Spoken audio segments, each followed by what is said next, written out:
อารามเรืองรองพองฟ้าสืบสานนานมาล้านนาแดนไทยวัดพระบาทอุดมน้ำบ่อสาวาเล่าขานกันมานานไกลศาสนายิ่งใหญ่ของชนชาวไทยพระพุทธบาทจำลองของพระสัมมาองค์พระศาสดาพุทธบูชากราบไหว้องค์พระเจ้าฝางอุดมศิลป์ผู้สร้างสรรค์มานานไกลนามอุดมก้องไปสมในฉายาก่อนเป็นวัดร้างโบราณสืบสาน2524พระมหาราชครูเกษรา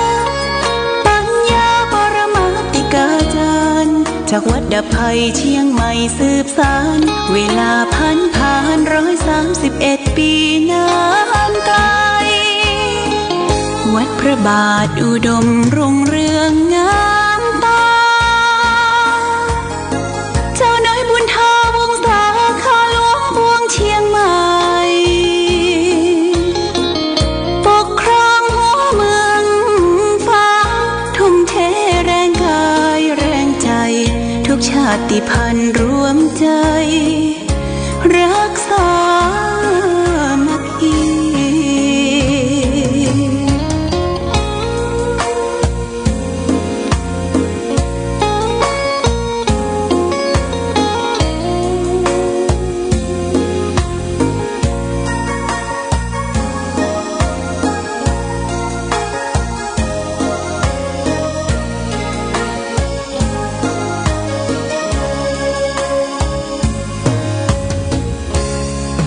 ก่อนเป็นวัดร้างโบราณ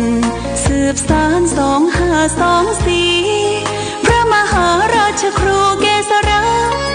ปัญญาปรมาติกาจารย์จากวัดดับภัยเชียงใหม่สืบสานเวลาผ่าน131 ปีนานไกลวัดพระบาทอุดมรุ่งเรืองงามตาเจ้าน้อยบุญทาวงศาข้าหลวงพวงเชียงใหม่ปกครองหัวเมืองฟ้าทุ่มเทแรงกายแรงใจทุกชาติพันธุ์รวมใจรักษามัคคี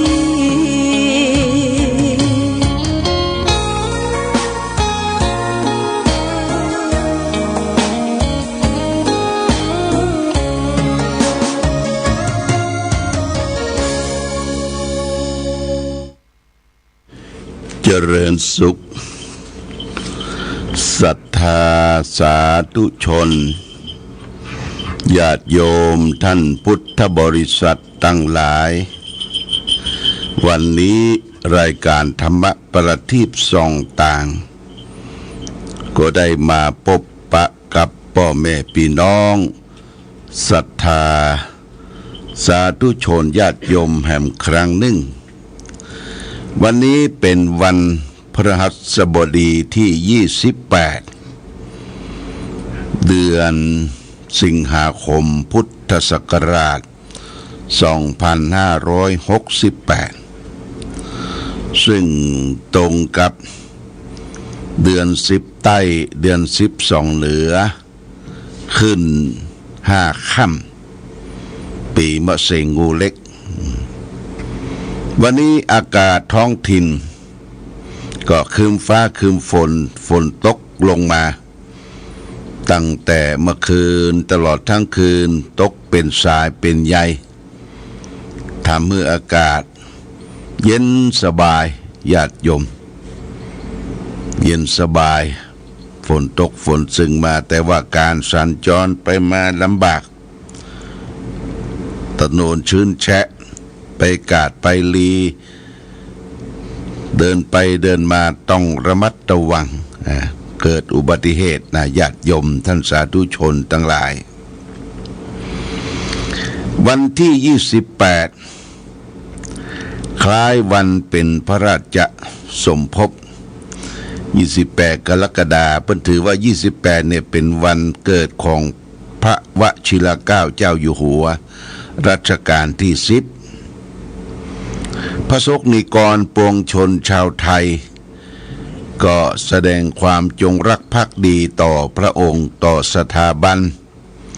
ก็ได้ทำคุณงามความดีทำดีเพื่อพ่อโดยจิตอาสาบางที่บางแห่งก็ปากันไปพัฒนาที่นั่นที่นี่แล้วก็น้ำท่วมน้ำหลากฝนตกฟ้าร้องน้ำท่วมน้ำหลากที่ไหนขาดแคลนน้ำแต่เกิดอุบัติภัยเกิดขึ้นก็จิตอาสาพระราชทานหมวกพระราชทานผ้าพันคอเขาก็ออกไปร่วมด้วยช่วยกันวันนี้เช่นเดียวกันทางคณะสงฆ์อำเภอฝางก็จะได้ไปรวมกันเจริญพระพุทธมนต์ถวายเป็นพระราชกุศลณที่วัดศรีบุญเรืองสองแควตำบลสันทรายอำเภอฝางจังหวัดเชียงใหม่3 โมงถึง 4 โมงญาติโยมนะ3 โมงตรงถึง 4 โมงก็ขอเชิญชวนญาติโยมท่านสาธุชนที่ว่างภารกิจบ่มีกิจอันใดไปทางไหนก็ไปร่วมกันไหว้พระสวดมนต์นุ่งขาวห่มขาวณที่ศาลาการประเรียนของวัดศรีบุญเรืองสองแควตำบลสันทรายได้เด้อ3 โมงเย็นได้ไปพร้อมกันอันนี้ก็แจ้งและอาราธนาพระสงฆ์ทุกวัดวาอารามในอำเภอฝางทุกตนทุกองค์ก็ไปร่วมกันเป็นพลังในฐานะที่เราเป็นพระสงฆ์นิกรได้รับความอุปถัมภ์อุปถากในฐานะที่พระองค์เป็นอุปถัมภ์พกยอยกพระพุทธศาสนาเอาก็ไปร่วมกันอนุโมทนาถวายเป็นพระกุศลโดยการเจริญพุทธมนต์เจริญสมาธิภาวนานะณที่วัดศรีบุญเรืองสองแควตำบลสันทรายโดยพร้อมเพียงกันวันนี้วันที่28ละญาติโยมนะวันที่29พรุ่งนี้เป็นวันศุกร์ต่างวัดพระพุทธบาทอุดมคณะศรัทธาญาติโยมก็จะได้จัดแจงแต่งดาครัวกินครัวตาลเข้าสลากหากไม้วันที่29วันเสาร์นี้เฮาก็จะร่วมตาลเข้าสลากพัดตาลสลากพัดณที่วัดพระพุทธบาทอุดมก็แจ้งแก่ศรัทธาญาติโยมชมรมผู้ปฏิบัติธรรมประจำวันเสาร์เราก็ควรจะได้หาต้นสักต้นหนึ่งมาร่วมกินร่วมทานด้วยกันอันนี้ก็ขอเชิญชวนญาติโยมได้เตรียมดาเพื่อจะทานหาพ่อหาแม่เทวบุตรเทวดาเทพาอารักษ์เดือน12ออก7 ค่ำวันพรุ่งนี้ก็จะเริ่มที่วัดเจดีย์งามนะเพื่อจะทานพรุ่งนี้วันศุกร์เจดีย์งามนี่จะทานก่อนทุกวัดเจดีย์งามทานแล้วก็วัดพระพุทธบาทอุดมวันที่30วันที่31ก็วัดสลีดอนใจอันนี้ทัดกันไปในเดือน12ไปจนถึงเดือนเกียงบนน่ะญาติโยมเดือนเกียงก็วันใกล้ออกพรรษาบ่เดือน12ตลอดทั้งเดือนนี่ก็จะมีการตานเข้าสลักพัดวัดใหญ่อย่างเช่นวัด พระธาตุหริพุนชัยนี่เปิ่นจะตานเดือน12เพ็งวัดพระสิงห์วัดพระสิงห์เชียงใหม่นี่ก็เปิ่นจะร่วมตานกันอย่างวัดใหญ่ๆนี่ก็ตานเปิ้นบะละฮีดละหอยฮีดเก่าโบราณถึงกาลตานขึ้นมาเดือน12ถือคติโบราณที่ว่าเปิ้นในธรรมเปตพีชาดกก็บอกว่าญาโยมปิบาลได้อนุญาตปงปานปล่อยสัตว์นรกมารับของกินของทานจากวงวานพี่น้องอันอยู่แห่งห้องและเมืองคนเพื่อจะได้ไปพุทธไปเกิดในสัมปรายภพที่ดีต่อไปญาติโยมลูกหลานที่มีความกตัญญูกตเวทีตอบแทนบุพการีที่เป็นพ่อเป็นแม่เป็นครูบาอาจารย์เป็นผู้มีอุปการะคุณก็จัดเตรียมเตียงดาเข้าปลาอาหารโภชนะต้นสลักกพัดถวายทานคือแก่บุพการีชนก็หลายวัดอย่างทางอำเภอฝางเลยเพื่อจะทานกันทุกวัดญาติโยมนะพอถึงสลากเมื่อใดเป็นมหกรรมเป็นการทานใหญ่เด้อนะวันเดียวก็จะมีจ้างฟ้อนมีกลุ่มแม่บ้านสตรีแม่บ้านและหัววัดหัววาต่างๆไปร่วมกินร่วมทานกันเป็นสิ่งที่น่าอนุโมทนาเพราะจะได้เป็นการทานที่นิยมกันเดือน12นี่ญาติโยมนะเดือน12นี่เป็นเดือนสุดท้ายของปีก่อนการโบราณว่าเขาจะกั้นเขาอยากน้ำเนี่ยเขาจะมดยุงมดฉางมดหลองก็คือเดือน12เนี่ยญาติโยมจากเดือน12ไปแล้วเป็นเดือนเกี่ยงเดือนยี่นี่เข้าใหม่เข้าดอเข้าต้งเข้านาเข้าให้ก็จะออกละออกขึ้นมาเดือน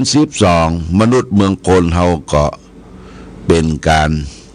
เดือนสุดท้ายหมดกันหมดอยากความลำบากเกิดขึ้นในมอญนรกก็เหมือนกันนะญาติโยมนะมอญนรกก็เหมือนกันเพราะว่ามอญนรกก็แห้งแล้งแพ่งผากบ่มีอย่างเลี้ยงดูปูเสือกันละก็จะปล่อยมารับของกินของทานจากวงวานพี่น้องอันอยู่แห่งห้องและเมืองคนหวังได้รับส่วนบุญส่วนกุศลนั้นได้ไปพุทธไปเกิดบนทุกข์บนยากบนความลำบากในมอญนรกอเวจีเพราะฉะนั้นเขาก็นิยมกันเป็นเปตพีทานก็ทานอุทิศส่วนบุญส่วนกุศลให้แก่ผู้ที่วายชนนะที่วายชนคือแก่ญาติพี่น้องวงวานบางทีเขาก็ทานหาผู้ที่มีอุปการะคุณหูจักมักคุ้นกันนอกจากนั้นก็ได้ทานหาสรรพสัตว์ทั้งหลายอันนี้สรรพสัตว์ทั้งหลายนี่ที่เคยอยู่เคยเฮาเคยเลี้ยงเคยดูเคยใช้การใช้งานมาเฮาก็ทานกัวเข้าขันเข้าทานของกินของใช้ให้แก่สรรพสัตว์ทั้งหลายเพื่อให้ได้รับกินรับทานได้พ้นจากที่ยากได้พรากจากที่ผานบ่ฮือมาเป็นหนี้เป็นสินกันบ่ฮือเป็นหนี้เป็นสินกันอันนี้เป็นเรื่องสำคัญเปิ้นจึงนิยมกันนะญาติโยมก็เชิญชวนร่วมกินร่วมทานถ้ามาได้ก็มาร่วมกันที่วัดพระพุทธบาทอุดมหรือถ้ามาบ่ได้ก็วัดเฮานะวัดเฮาเกียมไว้เปิ้นจะทานเมื่อใดกินเมื่อใดทานเมื่อใดเฮาก็ร่วมด้วยช่วยกันนะญาติโยมเดือน12นี่นะตรงกับเดือน10ใต้เดือน10ใต้นี่เพิ่นก็ทำบุญนะทำบุญแต่ว่าท ทานชิงเปรต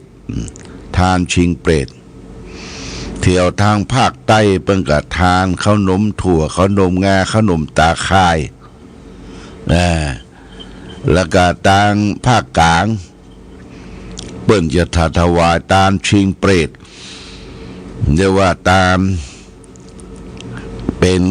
ของทานทุกสิ่งทุกอย่างนะเปิ้นจะ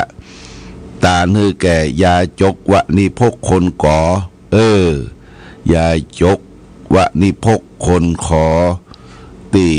จะมารับกินรับทานเปิ้นตั้งโรงทานเทขจาด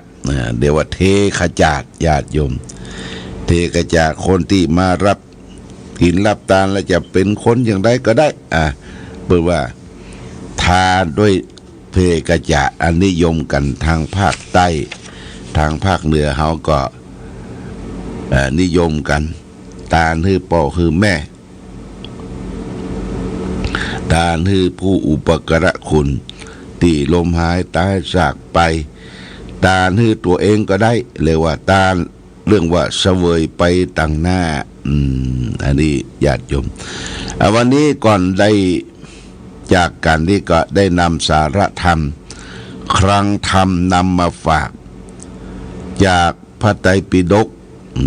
เล่มที่15หน้า205สังยุตตนิกายสกัตตวรรคพระพุทธเจ้าตรัสว่าด้วยผู้เลี้ยงบิดามารดาผู้เลี้ยงบิดามารดาพระองค์ตรัสว่าโส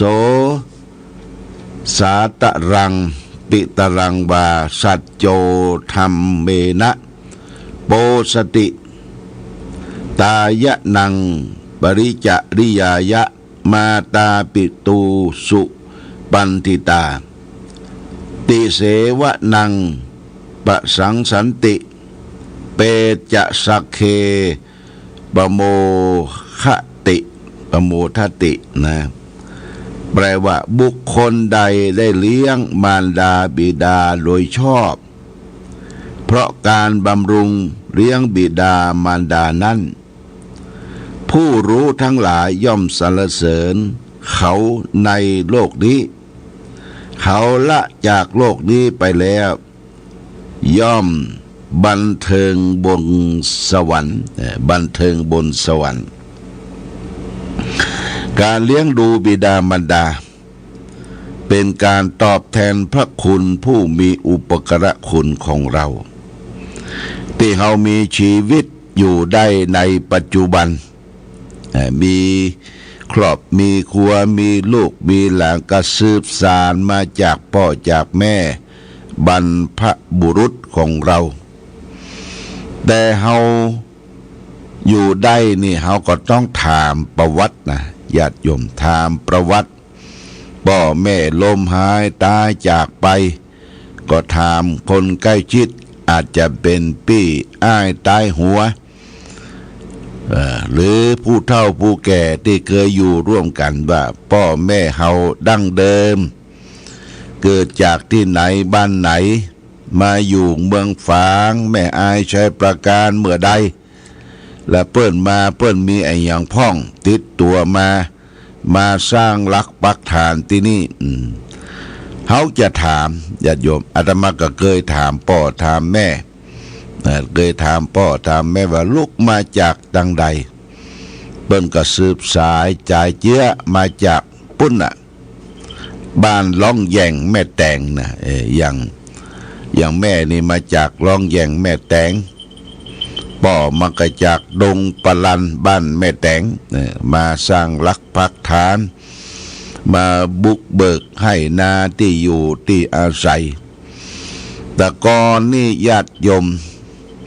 คนเฮานี่ตุกนะตุกแตะนะตุกแต่ตุกเปิ้นมีความสุขใจตุกอย่างตุกการตุกงานเสาะว่าหากินปักกะวัมแต่ก่อนมีขบกเขือเทียนเนาะหาบจ้างโบกให้โบกนาเปิ้นแล้วก็ทำไร่ใส่สวนเสาะกินตั้งป่าตั้งดงเสาะหน่อเสาะนาง เอาไปขึ้นไปขายเอาไปแลกข้าวสารแลกปลามาเลี้ยงดูลูกเต้าหน้าปวปแว5-6-7 คนพ่อแม่เปิ้นทุกข์ยากลำบากบางโอกาสเวลาผ้านุ่งครัวใบเนี่ยมีชุดเดียวอะญาติโยมมีชุดเดียวหรือชุดปลายนั่นก็เป็นผ้าตองเป็นผ้าตอง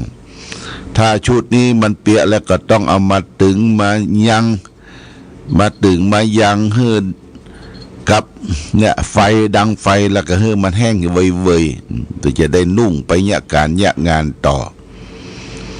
อันลูกเต้าก็อยู่หลายผู้หลายคนมีแต่จะรอกินกับพ่อกับแม่หน้าปอวอปอแวะพ่อแ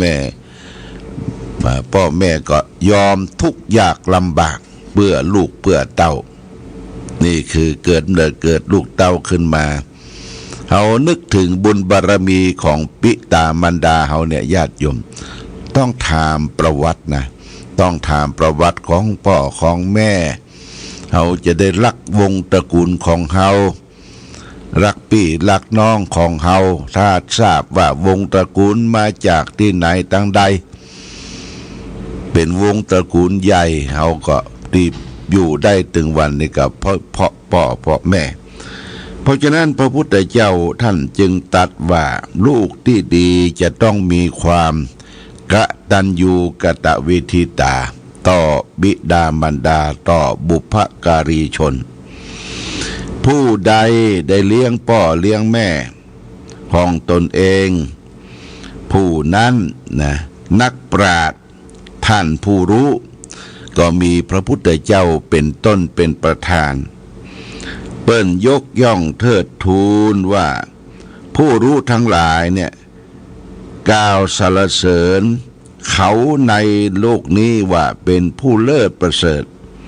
เขาละจากโลกนี้ไปก็ย่อมไป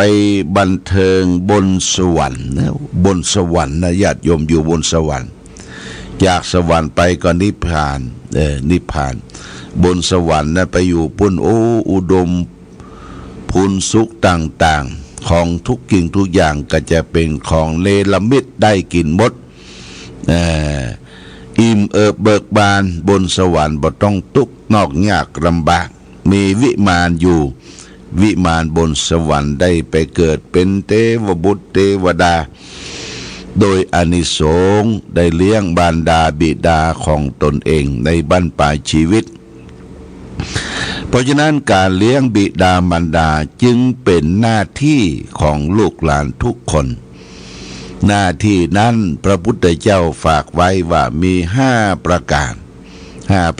หน้าที่ของลูกเต้าบุตรธิดา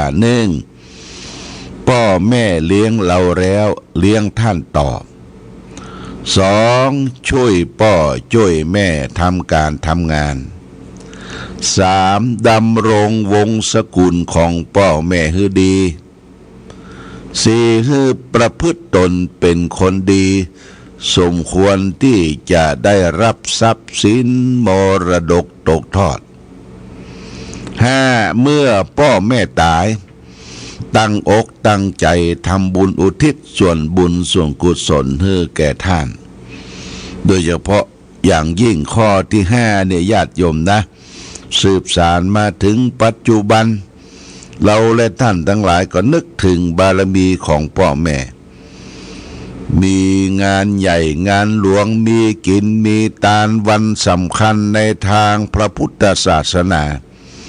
เขาก็ได้ทานกัวเข้าขันเข้าทานเทศทานธรรมทานเข้าสลักพัดเพื่ออุทิศส่วนกุศลให้จิตวิญญาณของพ่อแม่ได้รับรู้ได้อนุโมทนาว่าลูกเต้าคนนั้นคนนี้มีความกตัญญูกตเวทิตานี้เป็นเรื่องสำคัญพ่อแม่ตายแล้วก็ตั้งอกตั้งใจทำบุญอุทิศส่วนบุญส่งกุศลให้แก่ท่านเขาจะไปนึกว่าเพิ่นตายไปแล้วตายเป็นผีเก่าเน่าเมินเขาบ่ทำบุญละบ่ใช่ญาติโยมนะการทำบุญนี่เพื่อระลึกถึงคุณงามความดีของท่าน อย่างต่างเข้าสลากกับพัดนี่หลวงพ่อก็ตานนะญาติโยมหลวงพ่อก็ตานเอาต้นถึง5 ต้นด้วยกันเพื่อจะตานหาพ่อหาแม่ครูบาอาจารย์ตานหาคนใกล้ชิดคนขับรถขับรางและต้นหนึ่งเนี่ยเป็นต้นพิเศษจะตานหาญาติทั้งหมดญาติทั้งฝ่ายพ่อฝ่ายแม่ญาติที่เคยรู้จักบักคุณแต่ก่อนนี่เปิ้นได้ได้โชว์ได้ดูแลพ่อกอยเรานึกถึงไปนึกถึงเขาก็เขียนชื่อเขียนนามแบ่งต้นสลากกับพัดแล้วก็ฮือตูเจ้าเปิ้นได้ห้ำปันปอนห้ำขออุทิศส่วนกุศลไปฮือแก่คนนั้นคนนี้เพื่อปลดเปลื้องนะบางทีเปิ้นมีลูกมีหลานแต่เปิ้นบ่มีโอกาสได้ตาละญาติโยมเฮาเป็นตูเจ้า